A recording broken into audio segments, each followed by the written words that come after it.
నమస్కారం అండి. నా పేరు doctor K Aravind Sagar, consultant general laser advance laparoscopy and robotic surgeon, Shreshtha multi speciality hospitals, BHL, Hyderabad. ఈరోజు మనం మాట్లాడుకోబోయే టాపిక్ ఎరెక్టైల్ డిస్ఫంక్షన్, అంటే అంగస్తంభన సమస్య.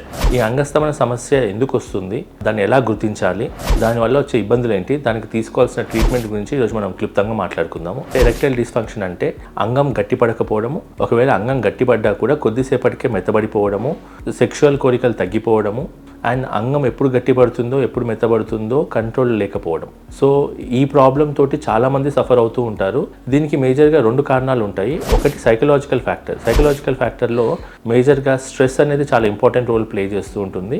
ఎక్కువ స్ట్రెస్లో ఉన్నప్పుడు చాలామందికి అంగం అనేది గట్టిపడకపోవచ్చు. మరియు యాంగ్జైటీ, అంటే అవతల వాళ్ళని సాటిస్ఫై చేయలేను అనే డౌట్ తోటి, ఆ యాంగ్జైటీ తోటి కొన్నిసార్లు అంగం అనేది గట్టిపడకపోవచ్చు. సో ఇవి చాలా వరకు కూడా సైకలాజికల్ ఫ్యాక్టర్స్. వీటిని కొద్దిసార్లు వాళ్ళు ఆ స్ట్రెస్ తగ్గినప్పుడు కానీ అవతల వాళ్ళ పార్ట్నర్తో మాట్లాడడం వల్ల కూడా చాలా వరకు ఈ ప్రాబ్లం అనేది సార్ట్అవుట్ అవుతుంది.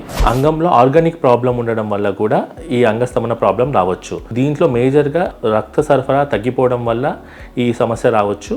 మరియు బీపీ సమస్యలు ఎక్కువ ఉన్న వాళ్ళల్లో కూడా రక్తనాళాలు డ్యామేజ్ అవ్వడం వల్ల ఈ సమస్య రావచ్చు.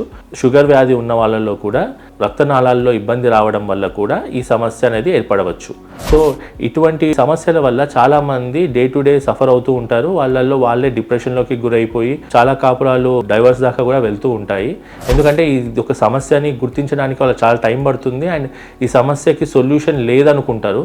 బట్ ఇది చాలా కామన్గా ఉండే సమస్య అండి.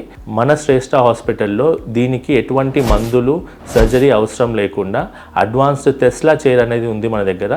ఈ చైర్ ద్వారా, ఈ చైర్లో ట్రీట్మెంట్ తీసుకోవడం వల్ల ఈ అంగస్తంభన ప్రాబ్లమ్స్ అనేవి 70 to 80% సార్ట్ అవుట్ అయ్యి మీ సెక్షువల్ లైఫ్లో, మీ సంసార జీవితంలో సుఖంగా ఉండవచ్చు. Thank you.